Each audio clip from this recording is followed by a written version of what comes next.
Shalom. Selamat pagi dan selamat datang di GKP BM Simultan Channel pada minggu keempat di bulan Mei ini. Mari kita persiapkan hati kita untuk memuji dan memuliakan nama Tuhan.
setiap kami Tuhan, mengenalkan diri Yesus.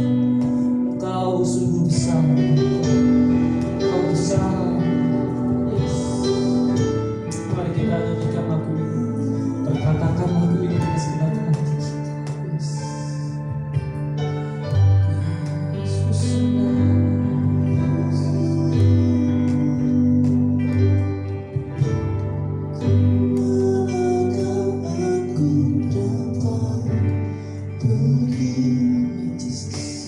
menjauhi rohmu yang suci, kau sahabat,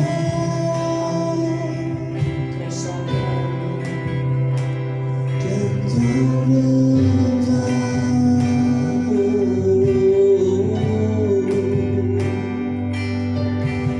bahkan seluruh pengabdi yang ku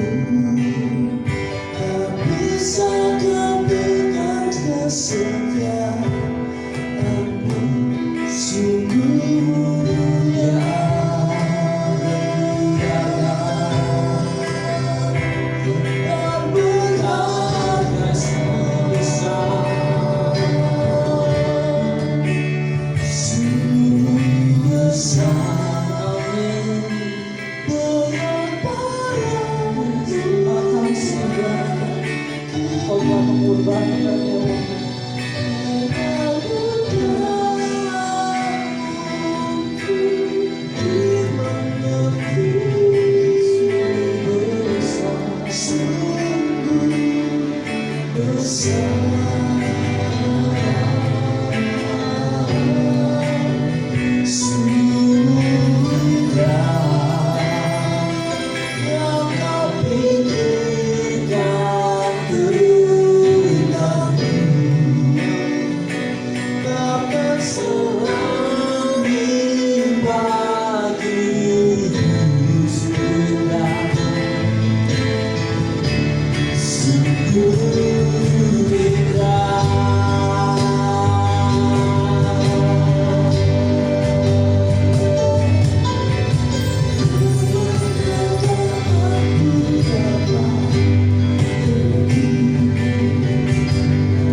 Menjauhi rohmu yang suci, kau sahabat,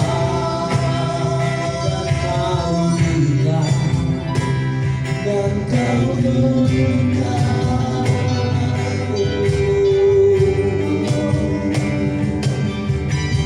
bahkan seluruh pengabdi yang ku tak bisa membalas kesetiaanmu, sungguh mulia dan berharga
As before me, the world behind me, no turning back, no turning back, turning back, no turning back, no turning back, no turning back, no turning back, no turning back.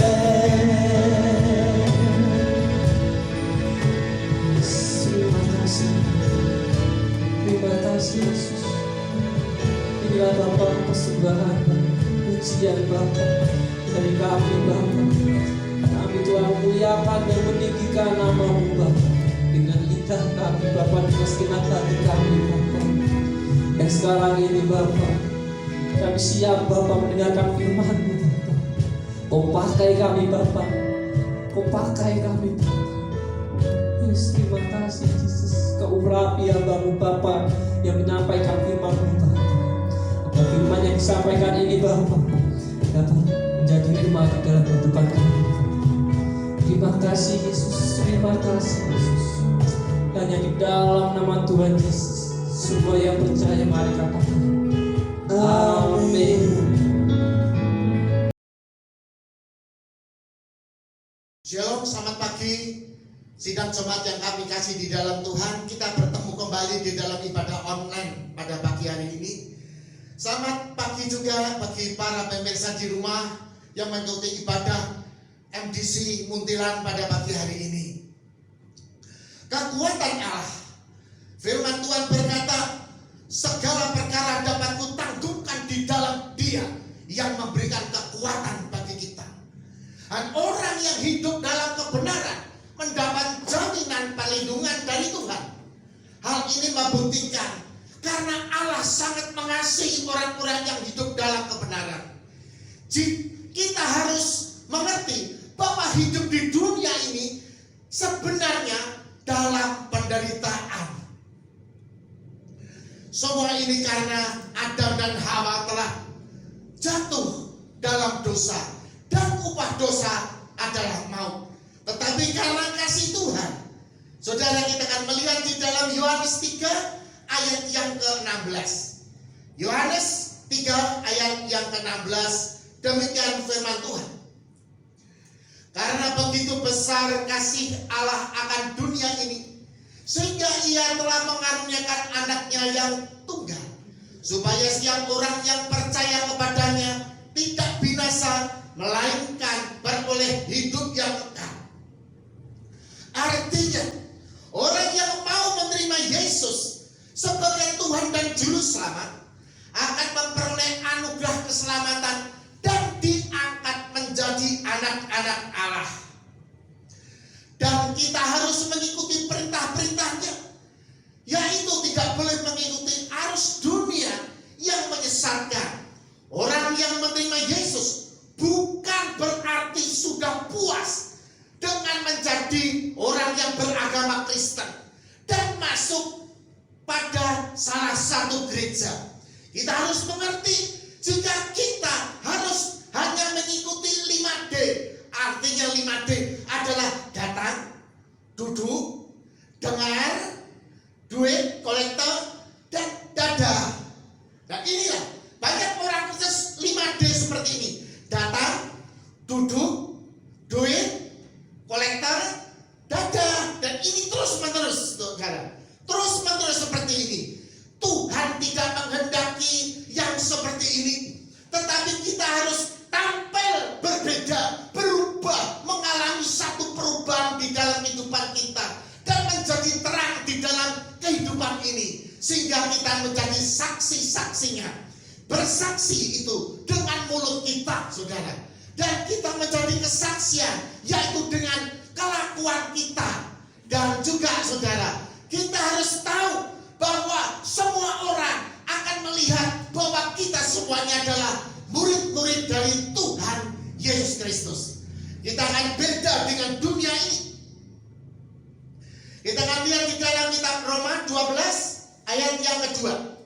Roma 12 ayat yang kedua, demikian firman Tuhan. Janganlah kamu menjadi serupa dengan dunia ini, tetapi berubahlah oleh pembaharuan budimu, sehingga kamu dapat membedakan manakah kehendak Allah, mana yang baik dan yang berkenan kepada Allah dan yang sempurna. Nah, saudara-saudara, setelah ada di dalam Yesus, pandangan kita haruslah berubah, bukanlah untuk mencari hal-hal duniawi, tetapi fokus kita pada kehidupan yang kekal yang dijanjikannya. Yang paling sulit untuk hidup di dunia ini adalah tentang hal mengampuni. Coba kita akan lihat, kita akan belajar tentang hal mengampuni supaya kita bisa melakukannya. Kita akan melihat di dalam kitab Matius 18 ayat 21 sampai dengan ayat yang ke-22. Injil Matius 18 ayat 21 dan 22, demikian firman Tuhan. Kemudian datanglah Petrus dan berkata kepada Yesus, Tuhan, sampai berapa kali aku harus mengampuni saudaraku jika ia berbuat dosa terhadap aku? Sampai 7 kali. 22. Yesus berkata kepadanya, bukan, aku berkata kepadamu, bukan sampai 7 kali, melainkan sampai 70 kali 7 kali. Nah, saudara-saudara, Tuhan pada suatu hari Petrus datang pada Yesus dan bertanya, Tuhan, berapa kalikah aku harus mengampuni salah saudaraku yang melakukan dosa terhadapku? 7 kalikah? Dan Tuhan berkata 3. Berapa kali, saudara? Adalah 70 kali 7 kali, saudara. Berarti tidak ada batasnya.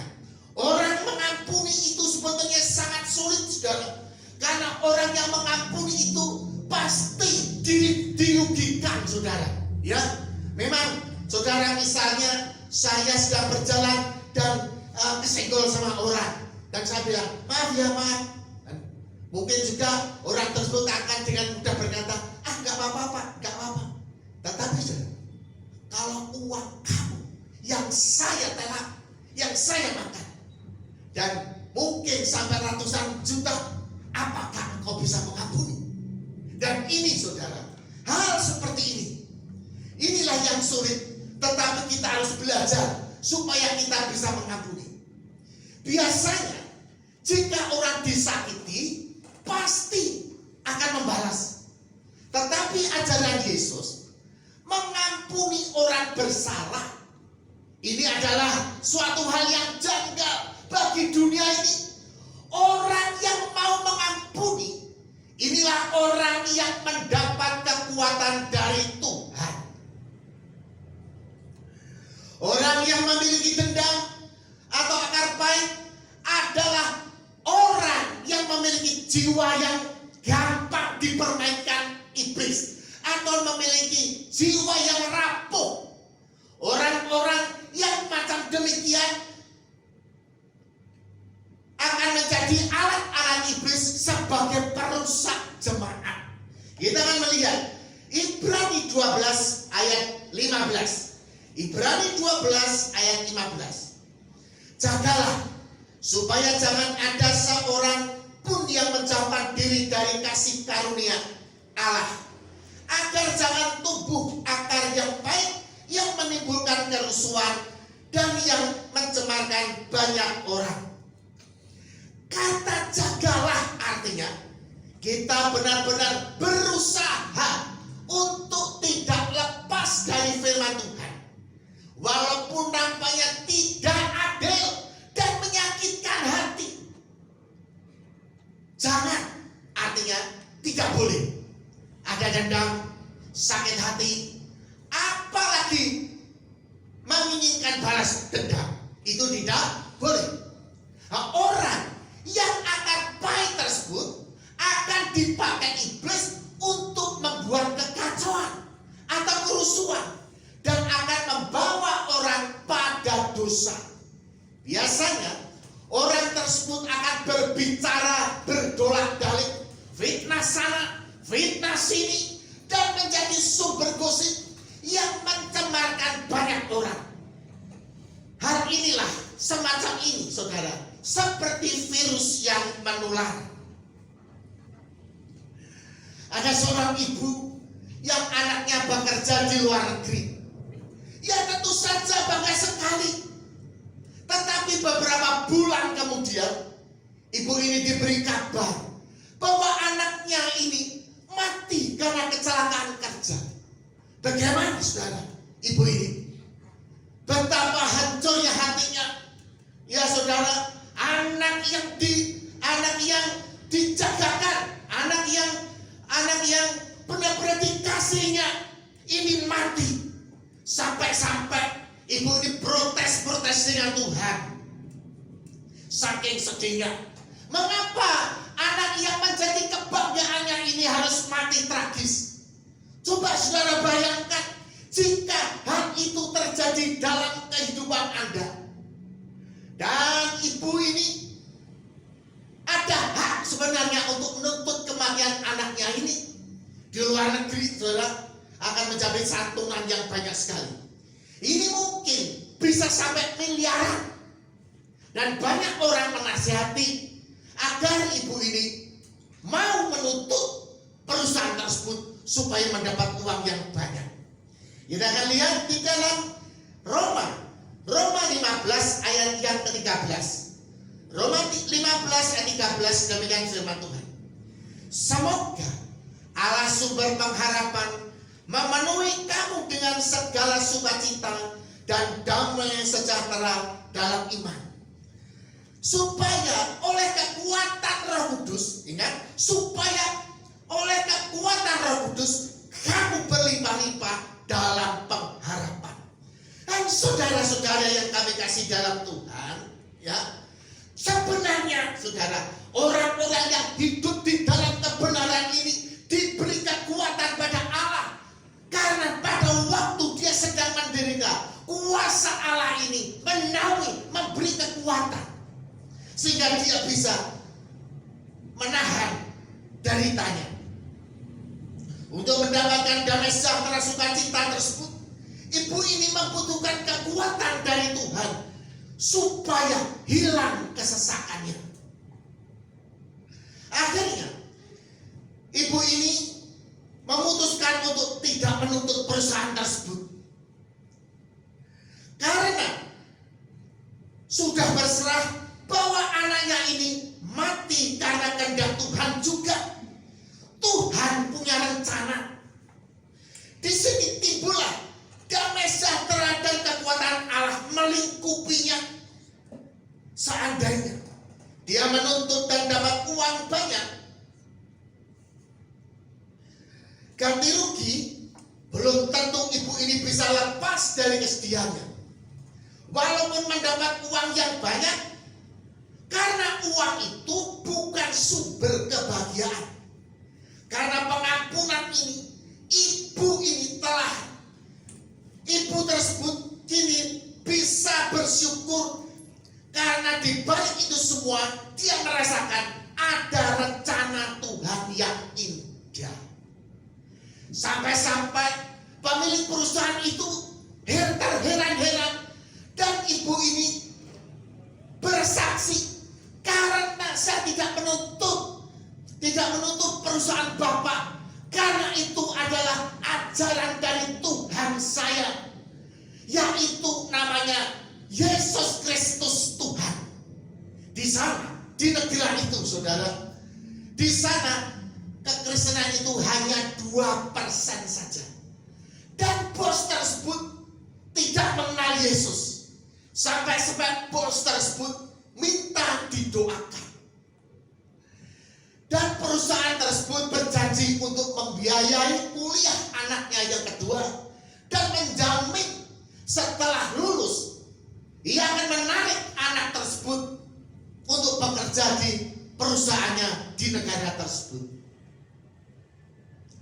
Ketika saya bertemu dengan mereka, saya iseng-iseng nanya kepada mereka, kenapa kamu gak menuntut perusahaan tersebut? Tentunya jika Anda menuntut, pasti akan mendapat uang kompensasi yang besar. Tetapi jawabnya, Pak, buat apa uang sebanyak itu? Bisa-bisa kekayaan sebanyak itu justru menjadikan jerat untuk kebinasaan kita, Pak. Wah, suatu hal yang sangat luar biasa, saudara. Suatu hal yang sangat luar biasa. Saudara, jika orang tersebut ini belum dibukakan pikirannya oleh Tuhan, dan tidak memandang ke dunia, inilah orang yang sudah dibukakan pikirannya oleh Tuhan dan tidak memandang ke dunia yang fana ini dan fokus pandangannya hanya pada Kristus saja. Inilah contoh orang yang sudah memiliki pikiran Kristus. Orang yang demikian sudah merasa ada jaminan dari Tuhan. Saudara harus tahu, dengan hal seperti itu ada damai sejahtera, sukacita, ada kekuatan dari Tuhan, ada penghiburan, sehingga ibu ini dikuatkan. Seandainya, saudara, ya, ibu ini nuntut dan tidak ada damai sejahtera dan kekuatan dari Tuhan, mungkin ibu ini saking sedihnya bisa-bisa menjadi gila, saudara. Saya juga pernah merasakan hal yang hampir seperti ini, yaitu ketika anak saya yang nomor 2 itu sakit parah dan sudah tidak ada harapan dalam hal medis. Hanya 1% saja menuju ke Tuhan. Waktu itu hati saya hancur setengah mati dan saya berserah kepada Tuhan. Nah, saudara, saya percaya bahwa ibu tersebut mendapat kekuatan dan penghiburan, dan dia berkata bahwa dia katakan bahwa anak saya itu adalah anak titipan Tuhan. Tuhan menitipkan anak itu kepada saya. Ketika anak saya diambil, saya serahkan kepada Tuhan. Dan di situ saya merasakan bahwa ada damai sejahtera, sukacita, dan saya tidak stres lagi. Nah, kita akan lihat ayat yang terakhir di dalam Yesaya 41 ayat 10. Yesaya 41 ayat 10. Janji Tuhan demikian. Jangan takut, sebab aku menyertai engkau. Jangan bimbang, sebab aku ini Allahmu. Aku akan meneguhkan, bahkan akan menolong engkau. Aku akan memegang engkau dengan tangan kananku yang membawa kemenangan. Dan janji Tuhan kepada orang-orang yang hidup dalam kebenaran adalah Tuhan akan memegang tangan kita untuk membawa pada kemenangan. Ketika engkau menghadapi kesulitan, ketika engkau menghadapi permasalahan berat, tangan Tuhan akan menatang kita sehingga kita membawa kita menuju pada kemenangan. Inilah kekuatan Allah yang dijanjikan bagi orang-orang yang percaya kepadanya. Amin. Tuhan Yesus memberkati. Mari saudara, kita akan berdiri, kita angkat tangan, saya akan berdoa untuk saudara. Bapa di dalam nama Tuhan Yesus, saat ini hamba berdoa bagi pemirsa ibadah online pada pagi hari ini. Kiranya Tuhan, berilah kekuatan-Mu Tuhan, beri kekuatan sehingga anak-anak-Mu Tuhan yang mereka sedang menghadapi permasalahan atau kesulitan mendapat kekuatan dari Engkau sehingga dia bisa menerobos dan memperoleh kemenangan dan mendapatkan damai sejahtera, sukacita. Terima kasih Tuhan. Biarlah Tuhan Engkau memberkati mereka satu persatu. Tuhan, baik di dalam ekonominya Engkau memberkati dan hindarkan juga dari COVID-19. Biarlah kesehatan, damai sejahtera menyertainya. Di dalam nama Yesus kami berdoa.